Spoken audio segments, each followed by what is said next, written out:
desayuna la cruz. Yo voy a dibujar un perrito. Mira, Vega, ¿dónde vamos? ¿Qué es esto? Mira, a la montaña, la luna y la montaña, mira. Mira, luna. Pues Vega es una niña que tiene autismo, que tiene 5 años y que tiene una hermana que se llama Candela. Yo puedo decir que es una niña feliz. Estrellita, ¿dónde estás? ¿Has visto?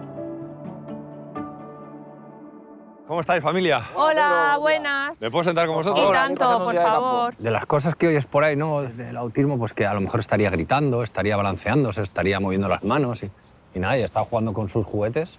Ahí sí que me ha roto un poco los esquemas, ¿no? Básicamente nos hace las demandas con los pictogramas. Con los pictogramas, ¿no? Sí, es un poco aparatoso al principio porque es una forma de comunicarte, no es natural, pero nos sirve mucho. Si no, ella pues eso, tenía muchas frustraciones a veces de querernos pedir hacerse cosas y que nosotros no supiéramos entender. Mira, yo le voy a enseñar su pictograma. Yo quiero galleta también.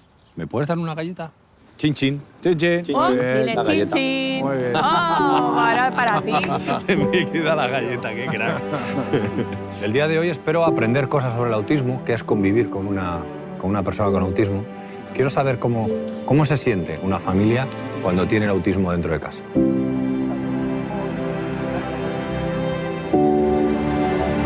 ¿Tú cuando imaginaste ser padre, imaginaste esto o imaginabas otro escenario? Lo imaginas de otra manera, lo preparas de otra manera. No sabes cómo vas a ser papá y cómo van a ser tus bebés.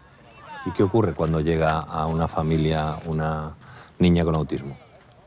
La frustración que pasas tú tienes que entenderla e intentar ayudarla, porque al principio tampoco te lo crees. Del autismo la verdad es que sé poco. Nunca he explorado y he profundizado en saber qué significa tener autismo y convivir con una persona con autismo. ¿Cómo es el día a día con Vega? No de Vega, sino con Vega. Bueno, es fantástico, para mí es fantástico ya, porque me he habituado a ir a terapias con ella para ayudarla y las terapias te ayudan a ti también. ¿Cómo es la relación entre Candela y Vega? Es muy buena y se quieren mucho, lo que pasa que enseguida que juegan un poquito, Vega ya le dice mi espacio. Candela es un soporte a Vega.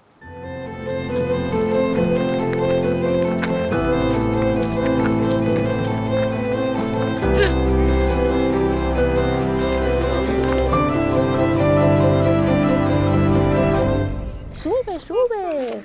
¡Yujú! ¡Sube a la montaña!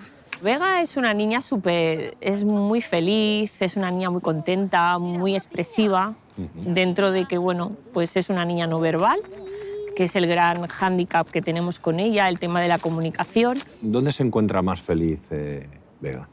Bueno, Vega es feliz en la naturaleza, donde tenga espacio para correr, en la montaña, en la playa, pero sí que es verdad que Vega necesita terapias, necesita especialistas que estando en una capital como Barcelona los tenemos. Cuando os he conocido, estabais todos juntos. ¿A Vega le gusta más estar sola o acompañada? Bueno, su condición principal es alejarse y jugar sola. Lo que pasa que, bueno, como eso es lo que más trabajamos con ella, cada vez acepta más la presencia del adulto, cada vez te busca más para iniciar un juego. Le gustan mucho los juegos, pues eso, como los de falda o hacer el corro de la patata. Entonces cada vez busca más esos juegos. Claro, tenemos a Candela, que es su hermana de 3 años, y entonces ha sido muy positivo para ella que tengas pues, una hermana que al fin y al cabo está haciendo un trabajo constante con ella. ¡Oh! ¿Sientes temor o lo sientes como un reto el hecho de... o a veces culpa, ¿he hecho algo mal? ¿Eso te ha venido o no?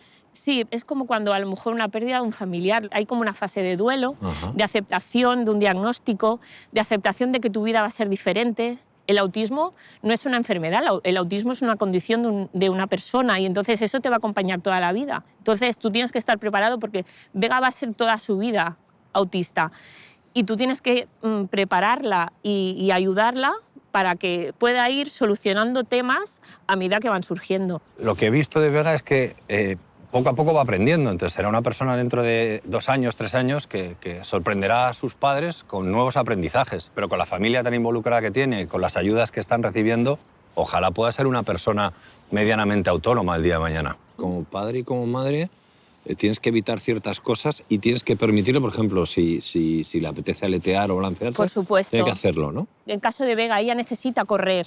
Evitarle siempre que esté corriendo o obligarle a sentarla, para ello es un esfuerzo sensorial que tiene que hacer grandísimo. Siempre es bueno conocer de dónde viene, pero tampoco coartar esa necesidad que tiene. Fíjate, yo eso no lo sabía. Yo creí que el parar esos gestos era...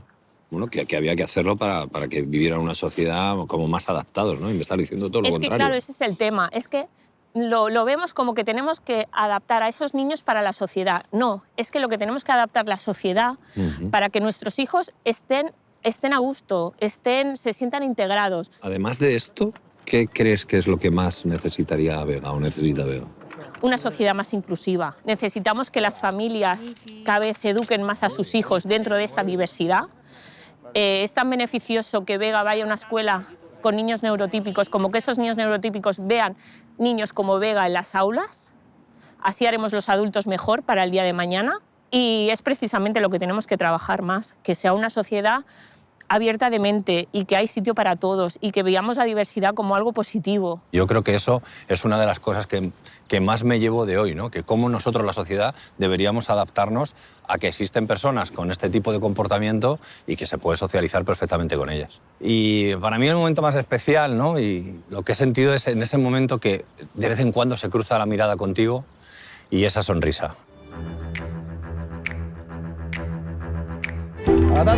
¡Ojo!